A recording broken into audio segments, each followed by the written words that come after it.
We're at NASCO Automotive Machine, Saco Maine. Small operation, two brothers. Our good friend Paul gave it the highest possible rating as a good machine shop, and from everything we've seen, they've done a fabulous job. Very pleased thus far. Block the cylinders cleared at 40 over, and we've taken a light cut on the deck, but still maintain the numbers that are critical.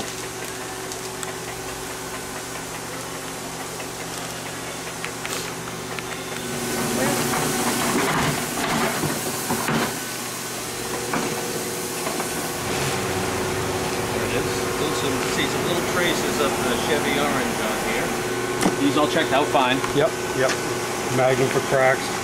Replace the connector rod bolts and nuts. Resize the big end. Mounted the new pistons.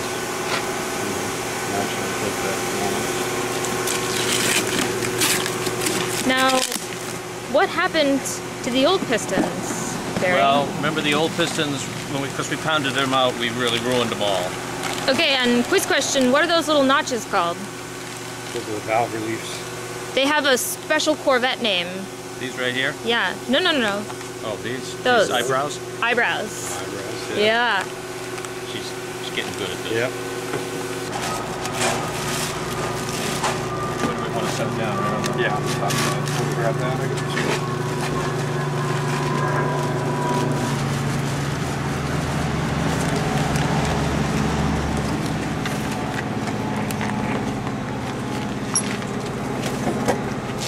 Where are the heads? They'll be coming, so take it.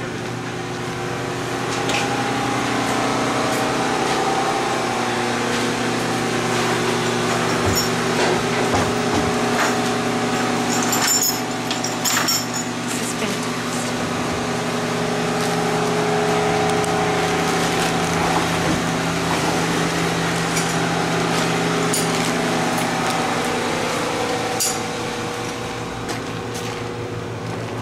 So go ahead and Catherine, just tell us what you do to the heads.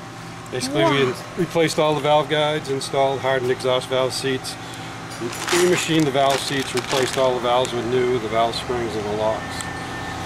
As well as we pulled the rocker arm studs and replaced the rocker arm studs. Excellent. Talk about the crank a little bit. You can get closer probably, sweetie pie. Did you say 10 under or over? Yep, 10 thousandths under both rods and mains. So basically, we just re-machined the journals, excepting the bearings. Yep.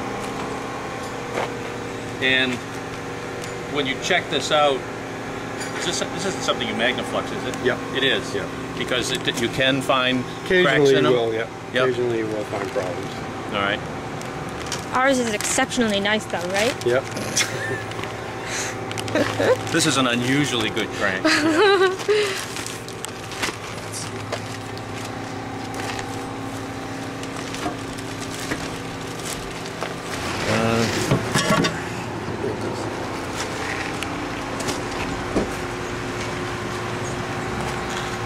All cleaned up, ready to paint. Wow.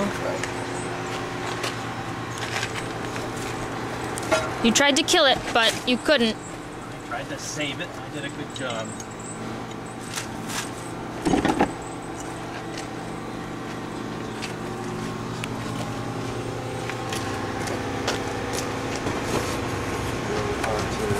Oh, wow. Okay, so let's see. It's like Christmas. You know what this is? Yes. This is back when timing chains were actually chains. Yep. I We did loosen the gear on the end of the crank, so the other one's ready to come off. That'll have to be pressed on or tapped on. Okay, yeah. All right. What else we got in here? Piston rings there. Piston rings, yeah. Oil pump. Okay. There's camshaft there. There's the plastic gauge. Oh, excellent. Oh. Good. What are these? Those are the lifters. Ooh. This We is- have let's see what we can- hydraulic. Yep.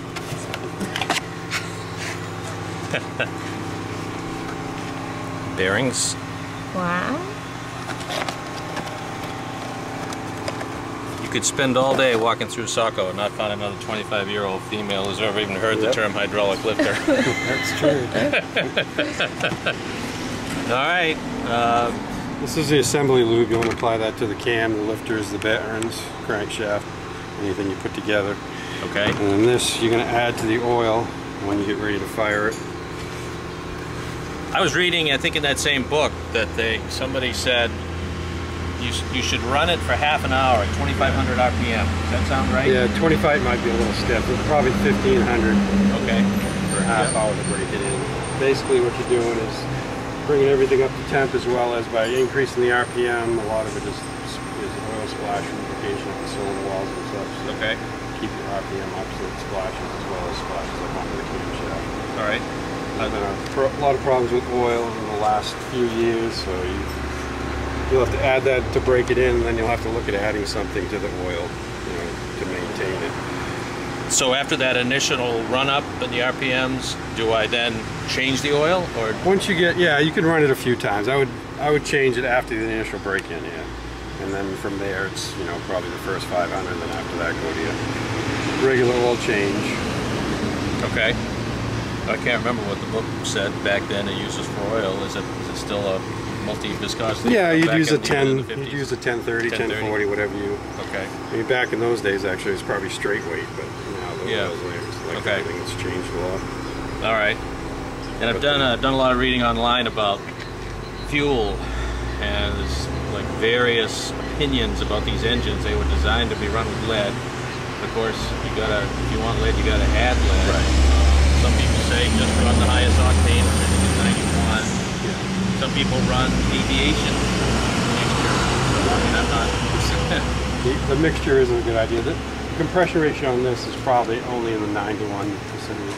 Okay. Should run on 9 to 1 without any problem. Okay. As far as